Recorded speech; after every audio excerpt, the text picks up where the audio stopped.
Sesaat lagi Anda akan mendengarkan program Renungan Sahabat Seperjalanan bersama Pendeta Wendy Pratama. Selamat mendengarkan.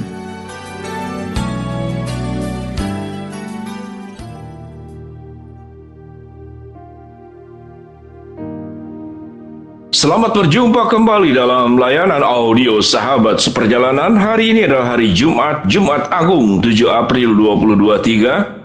Tema renungan saat teduh kita dengan judul Kematian yang Menghidupkan. Firman Tuhan terambil dalam Matius 27 ayat 50 sampai dengan ke-51. Yesus berseru pula dengan suara nyaring, lalu menyerahkan nyawanya. Dan lihatlah, tabir bait Allah terbelah dua, dari atas sampai ke bawah, dan terjadi gempa bumi, dan bukit-bukit batu terbelah. Mari kita berdoa.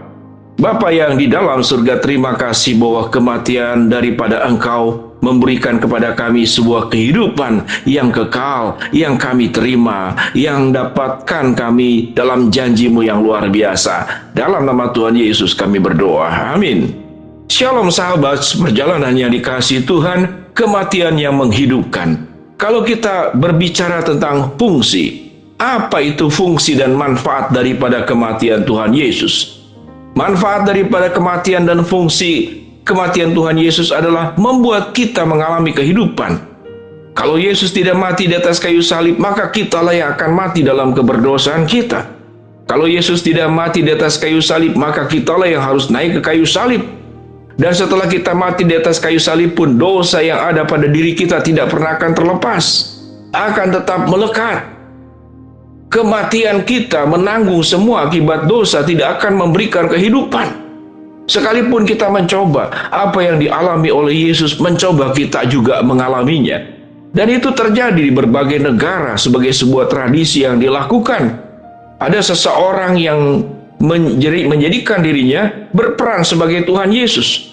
Bahkan sungguh-sungguh mengalami perkara yang sama. Dia dicambuk benar-benar, dia berdarah-darah, diberi mahkota duri. Bahkan benar-benar tangannya dan kakinya dipaku oleh paku sesungguhnya, tembus. Lalu diangkat, lalu disalibkan, namun toh pada akhirnya diturunkan, lalu disembuhkan kembali, tidak mengalami kematian. Maka sesungguhnya manfaat daripada kematian Tuhan Yesus bukanlah berbicara tentang manfaat apa yang terjadi di dalam dunia ini, tapi lebih kepada dampak daripada kematian Tuhan Yesus yang memberikan kepada kita, yang mengubah kegelapan menjadi terang, yang mengubah akan kefrustasian kita menghadapi dosa, diubah menjadi sebuah harapan dan janji yang ajaib dan benar. Karena firman Tuhan berkata, orang yang percaya kepada Aku, yaitu yang telah lahir, yang sudah mati dan akan bangkit, engkau pun akan mati dan bangkit bersama dengan kematian dan kebangkitan daripada Kristus sendiri. Sahabat seperjalanan yang dikasihi Tuhan, Allah selalu menyediakan semua yang terbaik dalam kehidupan kita. Dalam suasana Jumat Agung, sahabat seperjalanan mengikuti ibadah di gereja masing-masing. Apa yang kita akan pelajari daripada Jumat Agung ini? Bahwa kita melewati sebuah kehidupan bersama dengan Kristus untuk mendapatkan anugerah demi anugerah, karunia demi karunia, sekalipun anugerah dan karunia yang sudah diberikan oleh Tuhan yang terdahulu itu disalahgunakan, dihianati, dimulai daripada Adam dan Hawa, kemudian diikuti oleh keturunan-keturunan berikutnya.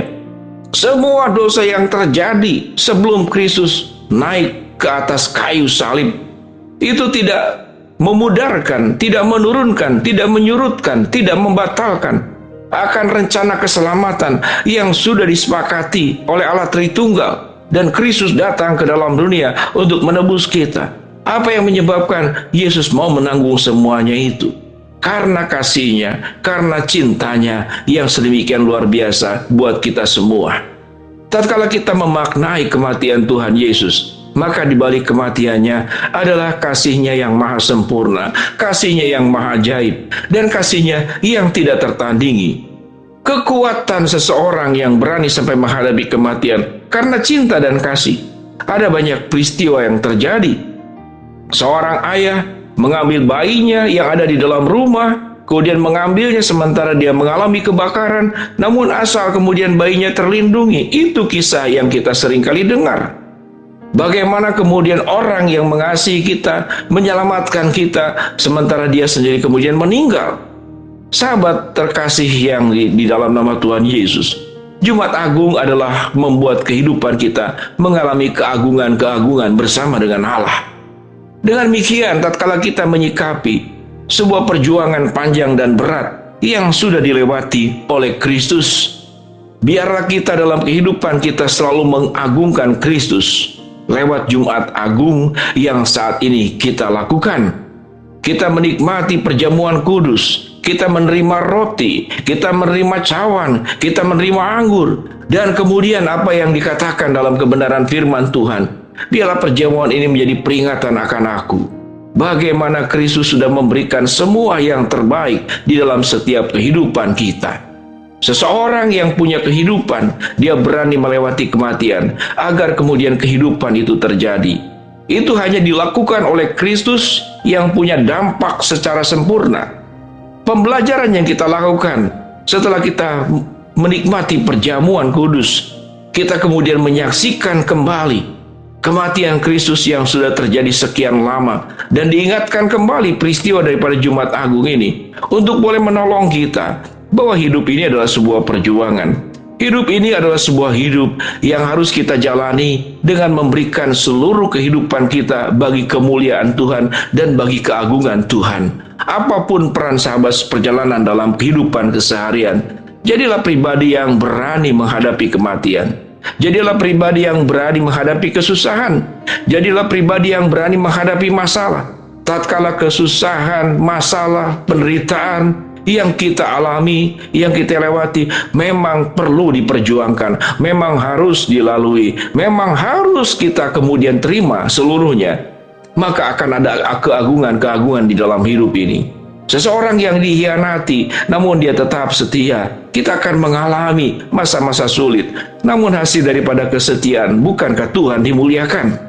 Demikian juga dalam kehidupan kita. Kita menahan tidak selalu berkat yang kita terima itu untuk kita nikmati sendiri. Kita berbagi, kita menolong orang-orang yang dalam kesulitan. Kita menjadi pribadi yang memberikan inspirasi, menjadi pribadi yang membawa sukacita di tengah orang yang sedang mengalami penderitaan. Kita membuat orang-orang yang sedang mencucurkan air mata mengalami senyum kebahagiaan karena kita berbagian di dalam hidupnya. Maka kita sedang melakukan perkara yang sama yang diteladankan oleh Kristus.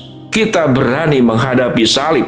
Karena firman Tuhan berkata, orang yang mau mengikut aku, dia harus memikul salib dan mengikuti jejak teladan daripada penderitaan Kristus sendiri. Biarlah sahabat seperjalanan, peristiwa Jumat Agung yang kita alami saat sekarang menjadi inspirasi bahwa hidup tidak semata-mata mencari kemudahan, hidup tidak semata-mata mencari kesenangan, hidup tidak hanya semata-mata mencari kesuksesan pribadi. Namun kehidupan kita harus membawa manfaat. Kehidupan kita harus memberikan dampak buat dunia ini. Kita menjadi duta-duta Kristus yang di dalam dunia ini dengan selalu mau memikul salib agar Tuhan dimuliakan. Ada banyak orang kemudian yang belum percaya kepada Kristus, membuka hatinya untuk bisa percaya dan mengenal Kristus. Dengan demikian sahabat seperjalanan, jangan hanya kita membuka tangan untuk menerima berkat-berkat Allah, kita pun mau memikul salib bersama dengan Kristus buat kemuliaan Tuhan. Mari kita berdoa.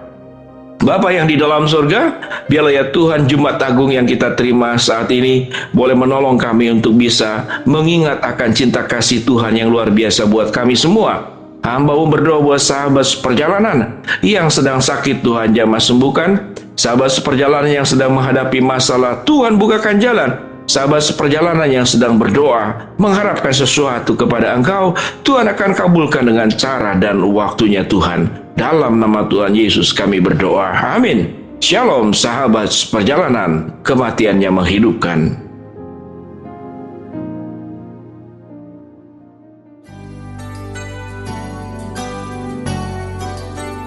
Anda baru saja mendengarkan program Renungan Sahabat Seperjalanan bersama Pendeta Wendy Pratama. Terima kasih atas perhatian Anda. Tuhan Yesus memberkati.